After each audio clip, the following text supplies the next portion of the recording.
See, I attended a workshop because I wanted to gain insights on maintaining a sense of wholeness or wellness, I would say, and resilience, right?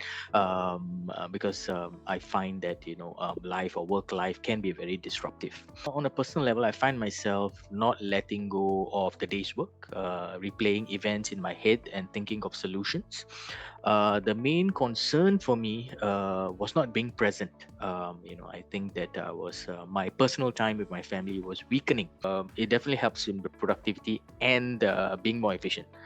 It does provide also much more clarity when I'm dealing with things at work, right? When I'm dealing whether a deal is coming through or not coming through, I'm able to sort of put things into perspective much more easily, right? You tend to look at things in a certain way.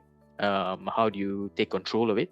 And then you take action on it, right? The first one is definitely to recharge, right? Whatever any individual has, or whatever forms of or methods that a person used to recharge, I mean, that's great, right? Number two, so meditating, taking your mind off things for a second, just focusing on the breathing, that really helps. You also got to ask yourself, like certain things, like what's in your control and what's not in your control, and you've got to accept that, right? If there's something in your control and you can do something about it at this point in time, then go ahead, you know quickly do something about it, take action on it, plan it, and move on, right? So that's the way. That's how I do it. So these are the three main takeaways for me, and it's been working well. This workshop is really meant for someone who is who wants to be more effective at work, someone who's looking to ensure that they maintain balance, have the energy at work, as well as have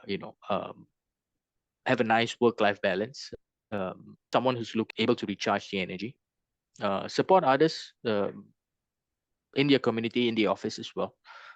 So this appears to me really for a lot of professionals today in this environment, especially.